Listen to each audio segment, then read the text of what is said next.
Ketika kita mengimani yang gaib, ya, ada satu fase di mana kita mengimani qada dan qadarnya Allah. Ya.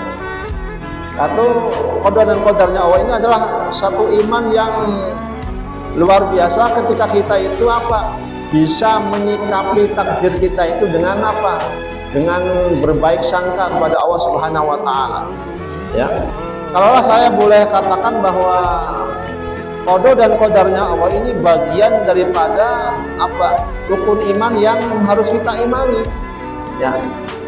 Salah satu rukun iman yang gaib, yang tidak nampak, dan sebagai orang yang beriman dan bertakwa, maka qada dan qadarnya Allah inilah yang menjadikan orang-orang yang beriman itu adalah orang yang selalu menerima dan bahkan yang mencintai takdirnya itu, ya.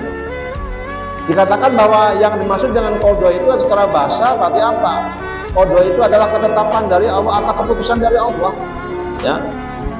Yang berupa berupa cetak biru, ya, yang sifatnya masih cetak biru atau rencana Allah, rencana besar Allah yang di sisi Allah, gitu.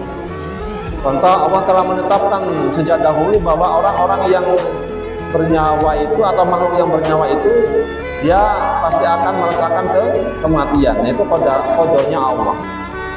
Nah, dikatakan bahwa qada itu adalah ketetapan Allah. Dan apa itu qadar? Nah, secara bahasa qadar itu bermakna ukuran atau pertimbangan, ya. Dalam istilah agama, qadar adalah perwujudan atau realisasi dari ketetapan Allah. Qada itu yang terjadi sesuai dengan kadar waktu dan tempat yang telah ditentukan oleh Allah Subhanahu wa taala. Dan kita sering, ya, menyebut dua kata qada dan qadar ini sebagai takdir Allah, ya. Jadi sifatnya itu adalah realitas atau pelaksanaan, ya, dari rencana itu, ya. Maka yang perlu diperhatikan adalah, ya, bahwa contoh daripada qadar ini adalah kematian seseorang yang terjadi pada tanggal sekian, jam sekian, hari ini, ya, dan cara tertentu yang sesuai dengan ukuran yang telah ditetapkan oleh Allah Subhanahu wa taala, ya. Jadi, ya, para ulama sering mengibaratkan hubungan ini, ya, sebagai sebuah bangunan, ya. Jadi qada itu adalah rencana arsitek di atas kertas atau blueprintnya, ya. Dan qadar itu adalah qadar itu adalah proses pembangunan rumah tersebut hingga tegak dan berdiri. Dan itulah takdir, ya. Ya. Jadi takdir itu adalah kesatuan dari keduanya, yaitu qada dan qadar, ya. Rencana Allah yang bijaksana dan pelaksanaannya yang maha adil. Ya. Itulah realita yang harus kita pahami, ya, bahwa kemudian ada pembagian masalah takdir. Nah, itu dalam definisi para ulama memberikan penjelasan bahwa takdir itu terbagi menjadi dua, ya. Ada takdir mubrom, ya. Artinya takdir yang tidak dapat diubah, ya, atau takdir yang tidak dapat diubah oleh manusia, ya, seperti kelahiran, kematian, dan silsilah keluarga.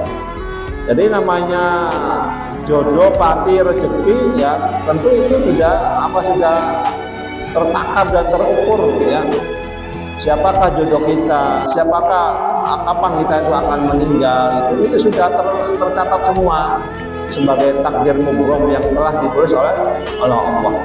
Lalu kemudian takdir mu'allaq, ya. Takdir mu'allaq itu adalah takdir yang erat, ya, erat kaitannya dengan ikhtiar atau usaha dan doa manusia, ya. Jadi takdir mu'allaq itu adalah takdir yang erat kaitannya dengan ikhtiar, usaha dan doa manusia, seperti kesehatan, ya, kemudian kecerdasan ataupun rezeki, ya. Nah, kemudian yang menjadi catatan penting adalah bagaimana kita mengimani qada dan qadar bukan berarti kita pasrah tanpa berusaha ya. Justru pemahaman yang benar akan membuat kita itu tenang saat gagal ya. Karena itu adalah ketetapan Allah. Dan tetap rendah hati ketika sukses, karena itu adalah pemberian dari Allah Subhanahu wa taala. Jadi ketika kita berdoa pada Allah, kemudian doa kita dikabulkan oleh Allah, maka dia tidak akan menjadi sombong, karena itu adalah pemberian atau anugerah dari Allah.